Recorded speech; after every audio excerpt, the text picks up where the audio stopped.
5 मंत्र दे रहे हैं। ये मंत्र इतने कारगर हैं कि इन्हें आप अपने जीवन में समा लें, सांसों में बसा लें, हृदय में छुपा लें तो बहुत बड़े काम होंगे आपके। जीवन में सफलता की ऊंचाइयों को छुएंगे, घर में सुख शांति और समृद्धि आएगी तथा आपका घर स्वर्ग से भी सुंदर हो जाएगा। इन 5 मंत्रों को आप बाकायदा अच्छी तरीके से सुने, समझें और जीवन में धारण करें। ये ऐसे मंत्र नहीं हैं जिन्हें आप ताबीज बनाकर करधन में बांध लें या बाजूबंद में लगा लें। नहीं, ऐसे मंत्र नहीं है। ये मंत्र सीधा आपके खून में समाना चाहिए। इसका संबंध आपके जीवन से है, आपके होने से है। आप जो हैं ये वहीं जाकर चोट करता है, मार करता है। ऐसे ये 5 मंत्र हैं। पहला मंत्र है दिमाग ठंडा होना चाहिए। दूसरा मंत्र है जेब गर्म होनी चाहिए। तीसरा मंत्र है जुबान नरम होनी चाहिए। चौथा मंत्र है आंखों में शर्म होनी चाहिए। पांचवा और आखिरी मंत्र है दिल में रहम होनी चाहिए। पहला मंत्र दिमाग ठंडा होना चाहिए। आपने देखा होगा जब भी किसी घर से चिल्लाने, लड़ने, झगड़ने की आवाज आती है तो उस घर में इतना तय है कि लोगों का दिमाग गर्म हो गया है। बर्तन ठंडा हो तो आप कहीं भी उठा कर ले जाइए, कोई फर्क नहीं पड़ता है। लेकिन बर्तन गर्म हो तो उसे उठाने के लिए 2 बार सोचना पड़ता है। या तो कपड़ा लेते हैं, चिमटा लेते हैं या और कुछ लेते हैं। तवा गर्म हो, उस पर पानी का छिट्टा मारोगे तो पानी वहां जाकर के गोल गोल बॉल जैसा बन जाता है और तेज झनझनाहट और छनछनाहट की आवाज आती है। तवा वही है, लोहे का है। ठंडा और गर्म का कितना फर्क पड़ जाता है। ऐसे ही जब आप गर्म हो जाते हैं तो आप कुछ भी नहीं समझना चाहते हैं। आप जो तय कर लेते हैं वही बात अपने लोगों से मनवाना चाहते हैं। आप जो चाहते हैं वही होना चाहिए। और जब ऐसा नहीं होता है तब आप क्रोध में आग बबूला हो जाते हैं, परशुराम के बड़े भाई हो जाते हैं। साक्षात एकदम जैसे कोई राक्षस का अवतार ले लिया आपने। क्रोधी आदमी को देखा है, एकदम चेहरा तमतमा गया होता है, मुंह राक्षस जैसा खुल गया होता है, आंखें एकदम फड़क जाती हैं और हाथ में नसें तन जाती हैं, खून दौड़ने लगता है, आंखों में भी लालिमा चढ़ जाती है। जो मिल जाए हाथों से उसी से वो पिटाई और मारपीट करने को तैयार हो जाता है। पैर एकदम जैसे लड़खड़ा जाता है और भागने के उतावलेपन में आ जाता है। वहीं सांस एकदम उथल पुथल मचा देती है। ये क्रोधावस्था की कहानी है। आप सबके जीवन में यह घटना घटी होगी। क्रोध करने से कम 52 प्रकार की बीमारियां होती हैं। बताइए, 50 से भी ज्यादा प्रकार की बीमारियां होती है। और कहीं क्रोध करते हुए आप हाई ब्लड प्रेशर के शिकार हैं तो आपका वहीं का वहीं राम नाम सत्य हो जाएगा। क्रोध का मतलब होता है गलती कोई और करे, सजा आप खुद को देते हैं। क्रोध मतलब गलती कोई और कर रहा है, गलती किसी और की होगी लेकिन सजा आप खुद को देना शुरू कर देते हैं। क्रोध ऐसा है जैसे चूल्हे में से अंगार निकाल लें और उस अंगार से आप दूसरों को फेंक करके मारना चाहते हैं। जलता हुआ कोयला हाथ में लेकर दूसरों को मारेंगे, हो सकता है निशाना सही लग जाए, ना भी लगे, आदमी दाएं बाएं अपना कंधा और सिर घुमा दे, झुक जाए तो ना लगे उसको निशाना, लेकिन आपका हाथ तब तक जल जाएगा। क्रोध ऐसा ही है। गलती किसी से हो जाती है, किसी ने ऊंच नीच बोल दिया, किसी से बात बिगड़ गई, कोई काम नहीं बना या कोई चीज टूट गई, अब आप अपने भीतर आग पैदा कर लेते हैं, आग से जलना शुरू हो जाते हैं। ई जग जरते देखिया अपनी अपनी आग, ऐसा कोई ना मिला जासो रहिए लाग। सदगुरु कबीर साहब कहते हैं सारा संसार जल रहा है, काम क्रोध ईर्षा लोभ लालच की आग में झुलस रहा है। भयंकर आग लगी है और दूसरे और आग लगा रहे हैं। अरे भाई कोई बात हो गई, मान लो पति ने कुछ बोल दिया तो वो आग में आकर के, ताव में आकर के, आवेश में आकर के ऐसा बोल दिया अपशब्द जो नहीं बोलना चाहिए। आप पत्नी हो तो आप आग में पेट्रोल का काम मत करो, आप पानी बन जाओ। एकदम पानी जब आग में जाता है तो आग की क्षमता, जो ज्वलनशीलता है वो कम होने लगती है। आप कंबल बन जाओ, चादर बन जाओ और आग को लपेट लो। यानी पति के लिए बड़े प्रेम और प्यार से भर जाओ। कितना भी वो भयंकर आग की लपटों में झुलसता हुआ, क्रोध की अग्नि में जलता हुआ पति होगा, वो भी ठंडा हो जाएगा। एक कोर्ट कचहरी की सामने की बात है, फैसला आ रहा था। दो पक्ष थे। एक आदमी को लगा कि हमारे खिलाफ फैसला आया है, बहुत गुस्सा में था।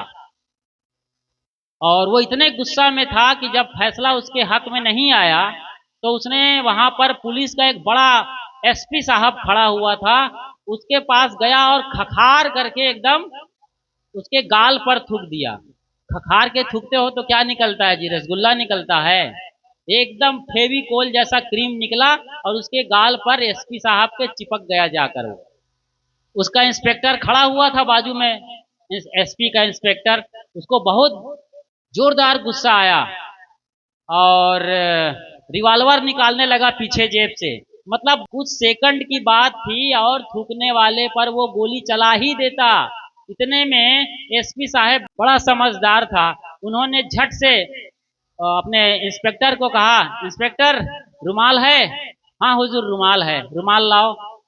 और पीछे ही जेब में रुमाल रखा हुआ था। उन्होंने अपना रुमाल निकाला और एसपी साहब को दे दिया। एसपी साहब ने रुमाल लिया और बड़े प्रेम से अपने गाल पर लगे उस खखार के फेविकोल को आराम से पोंछ करके रुमाल के जरिए बाहर कर दिया। देखिए, और कहा, इंस्पेक्टर साहब, जो काम रुमाल से हो सकता है उसके लिए रिवॉल्वर निकालने की जरूरत नहीं है। पुलिस का आदमी था, एसपी साहब था, वो चाहता तो अपने इंस्पेक्टर जो मारने को तैयार था उसके साथ हो जाता, वो मरने वाला तो चला जाता, उसको कोई फर्क नहीं पड़ने वाला था। वो रॉन्ग राइट करने की क्षमता रखता था। लेकिन उसके अंदर कोई बैठा था भीतर, कोई बैठा था भीतर जिन्हें हम परमात्मा कहते हैं, भगवान कहते हैं। वो जाग गया था उस वक्त और उन्होंने कहा कि मारना उचित नहीं है। कोई बात नहीं, उनका गुस्सा है, ये उनका तरीका है अपनी बात करने का। वो तो वैसा ही हुआ, तू मत हो अयान, वह निर्गुनिया तय गुणवंता, मत एक ही में शान। सदगुरु कहते हैं कि उनकी तो आदत ही खराब है, वो तो वैसा ही है बैल बुद्धि का। यदि आपको कोई गधा लात मारेगा तो क्या आप गधे को लात मारेंगे? नहीं मार सकते आप, और ज्यादा लात पड़ जाएगी और घायल हो जाएंगे, भर्ती करना पड़ सकता है हॉस्पिटल में आपको। तो गधे के साथ गधे की लड़ाई नहीं करना है। कहने का मतलब, आप जब क्रोध में आ जाते हैं, आउट ऑफ कंट्रोल हो जाते हैं, तो कैसी कैसी दशा हो जाती है। एसपी साहब कंट्रोल में थे, सामने वाला आउट ऑफ कंट्रोल था, उन्होंने बड़ी गड़बड़ी कर दी। तो आपको क्या सीखना है? ठंडे दिमाग का बने रहना है, कूल माइंड सेट का। कितनी भी कुछ भी हो जाए, आप ठंडे हो ना, तो कितनी बड़ी गलती बहुत बड़ा भयंकर बवाल मचा सकता था। जैसे दुर्योधन को बोला था महाभारत में द्रौपदी ने, अंधे के अंधे होते हैं, ये बात उनके अंदर तीर के तरीके से चुभ गई थी, एकदम छिन्न भिन्न कर दिया था। और उन्होंने बड़ा खतरनाक निर्णय लिया था पांचाली के लिए, आप सब जानते हैं। और पूरा 18 दिन का महाभारत हो गया। एक छोटी सी बात आती है और भयंकर महाभारत छिड़ गया। कौरव पांडव लगभग सारे मारे गए, तहस नहस हो गए दोनों वंश का। ये आपके घर नहीं हो रहा है आज? छोटी छोटी बातों को लेकर के आज कैसी कैसी घटनाएं सुनने और देखने को मिल रही है। शहरों में ज्यादा हो रहा है, बड़े पढ़े लिखे लोग हैं, बड़े रईस लोग हैं, पैसे वाले लोग हैं, लेकिन धैर्य सब्र जरा भी नहीं है। बस ईंट का जवाब पत्थर को देना जानते हैं और कुछ सेकंड के बाद पता चलता है कि घर में लाश पड़ी हुई है, 2 लाश गिर जाती है। मारने वाला भी मर जाता है बाद में, उसे भी कोई मार देता है। कितनी घटनाएं हो रही हैं। कोई कुएं में कूद जा रहा है, कोई ट्रेन के नीचे कट जा रहा है, कोई पंखे में फंदा डाल के झूल गया है। ये सब घटनाएं किस लिए है? सिर्फ ठंडे दिमाग के ना होने की वजह से। तो अपने घर गृहस्थी को स्वर्ग से सुंदर बनाने के लिए, अपने लोगों में अत्यंत प्रेम और प्यार से जीने के लिए, लोगों के अंदर परमात्मा के दर्शन करने के लिए पहला मंत्र है, आपका दिमाग ठंडा होना चाहिए। गर्म मिजाज से आप कभी भी किसी भी समस्या का हल नहीं कर सकते, उल्टे आप और आग लगाएंगे। अभी रात को लोग सो रहे थे, अचानक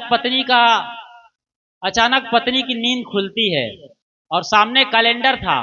उसने कैलेंडर को देखा और सीधे रसोई घर चली गई।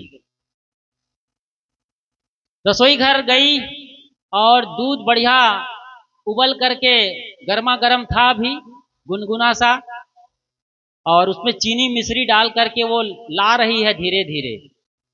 उनका पति अभी सो रहा है खर्राटे मारते। रात के 2 बजे हैं जी, अभी जागने का कोई वक्त ही नहीं है, सो रहे हैं वो।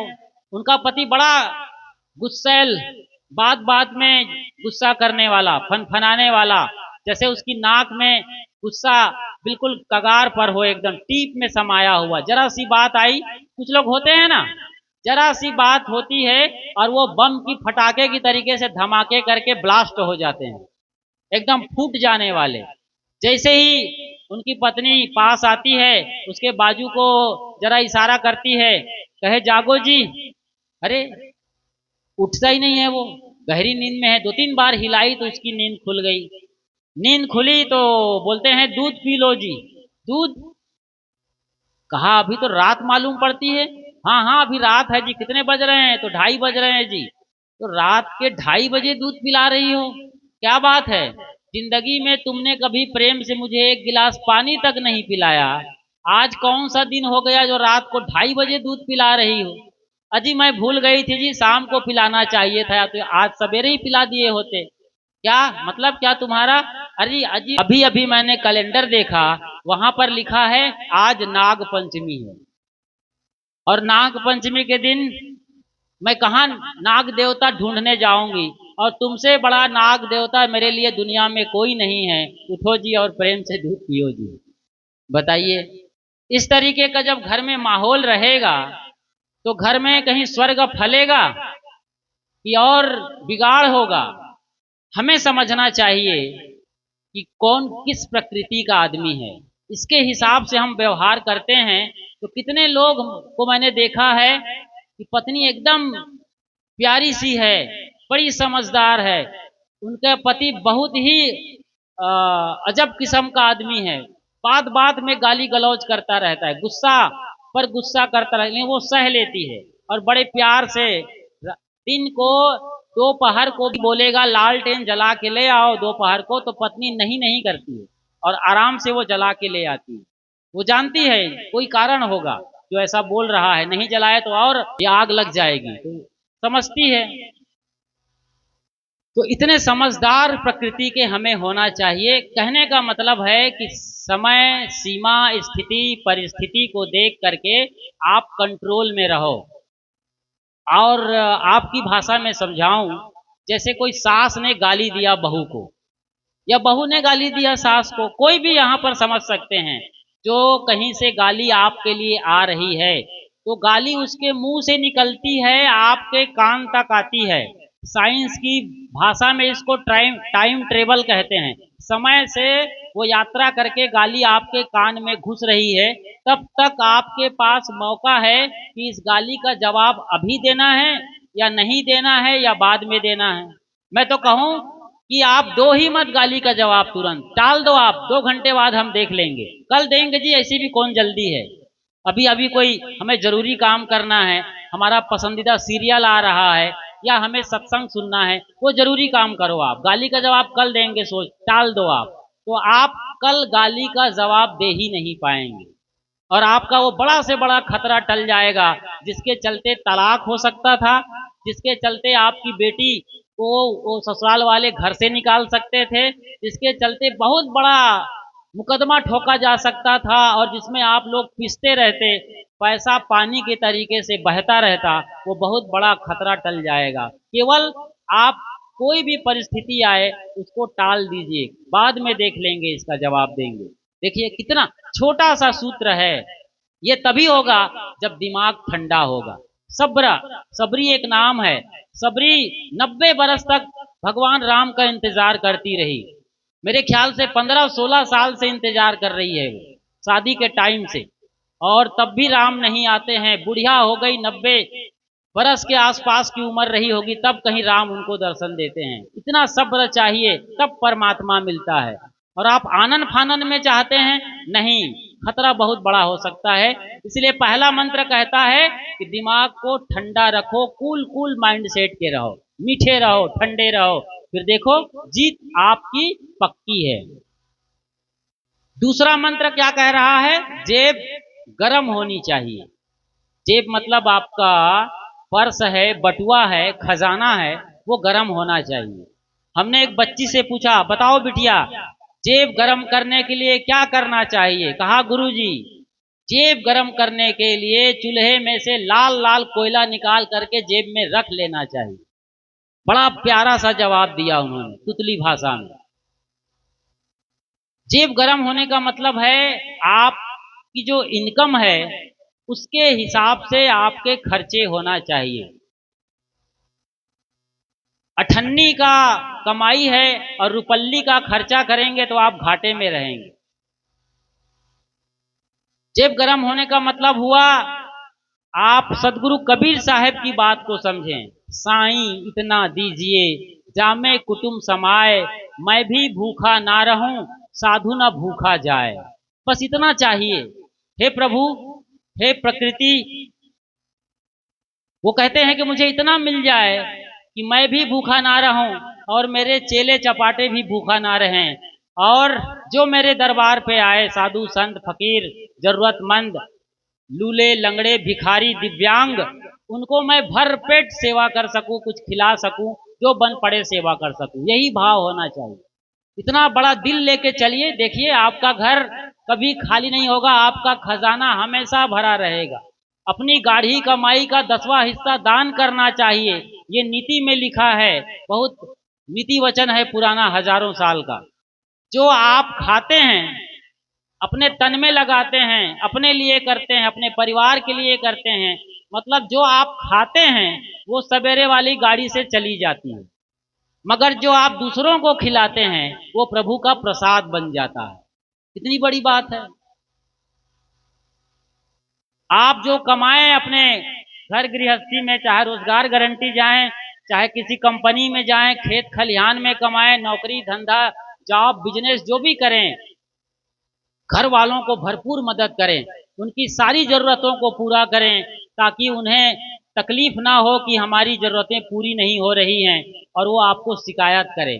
उनकी सारी जरूरतों को पूरा करने के बाद बड़े आराम से जो है अपना जीवन आप जीते रहें और पैसे का सही नियोजन करें। ये अर्थशास्त्र का नियम है जो सदगुरु कबीर साहब कहते हैं, साईं इतना दीजिए जामे कुटुम समाए, मैं भी भूखा ना रहूं साधु न भूखा जाए। तीसरी बात, तीसरा मंत्र क्या कहता है? जुबान नरम होनी चाहिए। जुबान मतलब जीभ, जिसमें हड्डी तक नहीं होती है, उसके लिए कहा गया है कि वो नरम होनी चाहिए। हमने रामू से पूछा, एक छोटा सा लड़का से, बताओ बेटा रामू, जीभ को यानी जुबान को नरम कैसे किया जाए? कहे साहेब जी, उसमें ना बॉडी लोशन लगाना चाहिए। हमने कहा वाह भाई, ताली बजाया लोगों ने। जुबान को नरम करने के लिए बॉडी लोशन लगाना होगा कि मीठा बोलना होगा? जब आप मीठा बोलते हैं तो कैसा भी क्रोधी आदमी हो, कैसा भी कड़वा बोलने वाला हो, बल्कि बकने वाला आदमी हो, वो भी आदमी संभल जाता है, सहम जाता है कि ये आदमी कैसा है। हम यहाँ जहर उगल रहे हैं और ये हम पर अमृत बरसा रहा है। अपनी जबान पर नियंत्रण रखते हैं और बोलते समय अपनी बात का, अपनी भाषा का ख्याल रखते हैं, वो पार हो जाते हैं। लेकिन जो बेलगाम बोलते रहते हैं वो हर जगह मार खाते हैं, उनकी फजीहत होती है और बाद में वो अपने को ही माफ नहीं कर पाता है। इसलिए हमें बोलने के पहले तौल लेना चाहिए। साहब कहते हैं, बोल तो अमोल है जो कोई बोले जान, ये तराजू तौल के तब मुख बाहर आन। एक छोटी सी कला है बोलने की। ये पूरी दुनिया में केवल आदमी को बोलने की कला मिली है। बाकी सब पशु और परिंदे ची पी की करके रह जाते हैं। वो कभी कोई भाषा नहीं बोलते हैं, अपनी बात को बढ़िया अंदाज में दूसरों को प्रेषित नहीं कर सकते हैं। केवल आदमी के पास एक कला है जो बढ़िया संवाद अदायगी के साथ अपनी बात को दूसरों के दिल में उतार सकता है और उन्हें अपना दीवाना बना सकता है। इतनी बड़ी कला हमें मिली है, इस कला का हमें दुरुपयोग नहीं करना चाहिए। तो जुबान आपकी नरम होनी चाहिए, मिठास से भरी हुई होनी चाहिए। कैसी भरी हुई होनी चाहिए? हमने एक बच्ची से पूछा, बताओ मुस्कान मीठा होना चाहिए, बोल में मिठास होनी चाहिए, इसका मतलब क्या समझती हो तुम? कहे गुरुजी हमारे घर तो मीठा ही मीठा है। अच्छा, तो क्या नाम है? तो कहे ये जो मेरी बहन है इसका नाम रसमलाई है। अच्छा, रसमलाई को अपने गोदी में उठाई हुई थी। और तुम्हारी मम्मी का क्या नाम है? तो उन्होंने कहा मेरी मम्मी का नाम है श्रीमती जिलेबी देवी। अच्छा, और पापा का क्या नाम है? तो कहा श्रीमान रसगुल्ला महोदय। ऐसे ही मिठाइयों का नाम लेने लगी वो। अब ये तो कहने का एक तरीका है। कहने का मतलब होता है कि आपके जीवन में मिठास होनी चाहिए, आपके व्यवहार से, वाणी से, आपके चलने से, आपके उठने से, बैठने से, आंखों में एक भाव झलकना चाहिए, आप मिठास से भरे हुए हों। एक आदमी को उसके घर को बहुत बड़ा अवार्ड मिल रहा था। चैनल वाले आए, अखबार वाले आए और सवाल शुरू किया। बाकी सब लोग बाहर गए थे, घर में एक लड़का रह गया था जो स्कूल जा रहा था। बाकी लोग कहीं बाराती निकल गए थे, कहीं कोई और कहीं अलग अलग ड्यूटी में निकल गए थे। लड़का अकेला घर में था। पूछा गया तुम्हारे घर को राष्ट्रपति पुरस्कार मिल रहा है, इसके पीछे सबसे बड़ा राज क्या है? कहे इसके पीछे सबसे बड़ा राज मेरे दादाजी हैं। अच्छा, दादाजी की वजह से तुम्हारे घर को पूरे प्रदेश में सबसे बड़ा पुरस्कार राष्ट्रपति पुरस्कार मिल रहा है, क्या कारण है? तो कहे मेरे दादाजी के दिमाग में आइस फैक्ट्री लगी है, खोपड़ी में आइस फैक्ट्री है और उसके जुबान में शुगर फैक्ट्री है। अच्छा, ये मतलब क्या हुआ? सब चकरा गए। तो कहे लड़का ने बताया देखिए मेरे दादाजी इतना सुधरे हुए हैं कि उनको कुछ भी कहा जाए वो ठंडे कूल माइंड के रहते हैं, इसलिए उनके अंदर आइस फैक्ट्री, वो ठंडे ठंडे रहते हैं। दूसरा, हमेशा वो मीठा बोलते हैं। तो मीठा जो बोलेंगे ना, जीत उसकी होती है। इसलिए जुबान को आप नरम रखिए। तीसरी बात है, आंखों में शर्म होनी चाहिए। शर्म दो तरीके से होनी चाहिए। एक तो आपके घर में जो बड़े बुजुर्ग हैं उनका अदब लिहाजा और मर्यादा करिए। ये जो बड़े बुजुर्ग हैं यूं ही बड़े नहीं हो गए हैं, उन्होंने आपको गोदी में लेकर खिलाया है, पिलाया है, आपके सारे झमेलों को सहा है, तब जाके उनके बाल पके हैं, दांत टूटे हैं और चाम में सिकन आई है और वो आज बूढ़े कहला रहे हैं। आपको जवान करते करते, आपको पढ़ा लिखा कर नौकरी में कहीं स्टेब्लिश्ड करते करते, आपको एक अच्छा इंसान बनाते बनाते, आपको पैसा कमाने के लायक बनाते बनाते, एक अच्छी बहू ढूंढते ढूंढते और एक बढ़िया घर की मालकिन गृहलक्ष्मी बनाते बनाते वो बूढ़े हुए हैं। तो आज वो बच्चे हो गए हैं बूढ़े होकर, आज आप उनके लिए माँ बाप हो गए हैं। आपके हाथ में चाबी है, अब आपकी जिम्मेदारी है कि उनकी अच्छी परवरिश की जाए, समय से उन्हें गर्म पानी, गर्म रोटी और दवाई दी जाए। इसका जरूर ख्याल रखा जाए, वरना सुई घूम रही है घड़ी की, ये चक्र घूमेगा समय का। कल आप भी बूढ़े होंगे और आप माफ नहीं किए जाएंगे यदि आप अपने घर के बड़े बूढ़ों को सता रहे हैं, कभी माफ नहीं किए जाएंगे। पूरा रामायण महाभारत की तमाम ये जो रचनाएं हैं, घटनाएं हैं, आपको इसकी जिंदा कहानी है बताने के लिए। पढ़िए आप, यही कहानियां मिलेंगी आपको सब जगह। इसलिए आंखों में शर्म होनी चाहिए। इसका दूसरा अर्थ हुआ कि आज जो आधुनिकता आ गई है, टीवी कल्चर आया है, वेस्टर्न कल्चर आया है, दूसरे देशों की संस्कृति। एक बच्ची थी, वो अभी बमुश्किल चल पा रही थी, 1.5-2 बरस की रही है।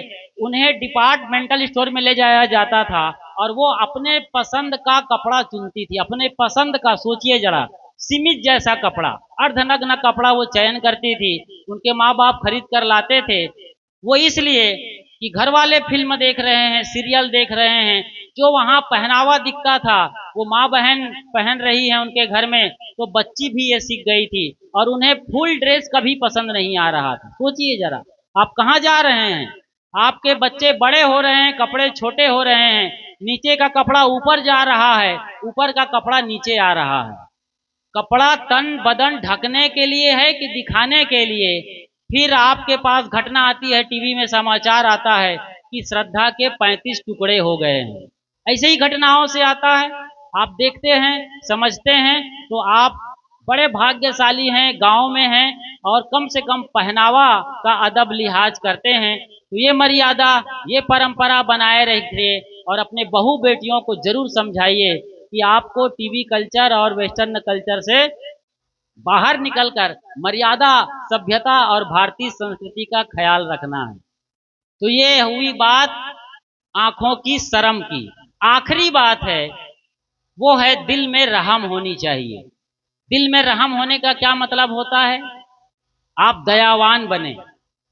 सारे भगवान, सारे परमात्मा, लॉर्ड गॉड, खुदा, अल्लाह, परमात्मा, परमेश्वर, जितने भी भगवान के नाम पर नाम लिए जाते हैं अलग अलग मत, मजहब और परंपरा ने, किसी ने नहीं कहा है कि आप जीव हिंसा करो, बकरा, मुर्गी, मछली को मार कर खाओ, अंडा का आमलेट बनाओ, एग रोल बनाओ, चिकन चिल्ली उड़ाओ। कहीं लिखा है ऐसा? किस ग्रंथ में लिखा है कि आपको मांस खाना चाहिए? हे मेरे भक्तों, भर भर के पेट मांस खाओ, इस त्योहार को, इस दिन मुझे भी चढ़ाओ, मुझे भी ये मांस पसंद है। कहीं लिखा है ऐसा? फिर आप भगवान के भक्त होकर इतने हिंसक कैसे हो जाते हैं? इतने हृदयहीन कैसे हो जाते हैं? जबकि कोई भगवान, सब दयावान है, सब रहम दिल है। बिस्मिल्लाह रहमाने रहीम। हम उस रहम दिल बिस्मिल्लाह के नाम से वो तो अजान लगाते हैं, पुकारते हैं, लेकिन न जाने क्यों ईद और बकरीद के दिन ऊंट जो होते हैं ना जी, कितने बड़े ऊंट होते हैं, शायद 8-10 घर मिलके उसके मांस को खाएंगे। ऊंट को मार दिया जाता है, गर्दन में तलवार चला दी जाती है, तड़प तड़प करके ऊंट चारों तरफ घूमता है। एक बड़े इलाके में, बड़े आंगन में पूरा खून की नदी बह जाती है, लाल लाल दिखाई देता है और लोग उनका गोश्त खाते हैं, पका के खाते हैं। करोड़ों की तादाद में ये निरीह और मुख प्राणियों को मार दिया जाता है और हमारा देश तब भी धर्म प्रधान देश कहला रहा है। आज भी विश्व गुरु बनने का सपना देख रहा है। हम मंदिर कितने करुणा से जाते हैं, भाव से भर के जाते हैं, मस्जिद और ऐसे देवालयों में, तीर्थ स्थानों में जाते हैं, लेकिन घर में आकर हम बिल्कुल बड़े से बड़े कसाई हो जाते हैं। यही हमें सिखाई और सीख मिली है, यही हमारे रामायण और महाभारत से हमें शिक्षा मिलती है। क्या यही हमारे धर्म गुरु बता रहे हैं? शंकराचार्य हो, चाहे मंडलेश्वर, महामंडलेश्वर हो, त्रिवेणी संगम से, महाकुंभ से, क्या यही सूचना मिल रही है? सोचिए जरा, विचार करें, हम दयावान बने, रहमदिल बने।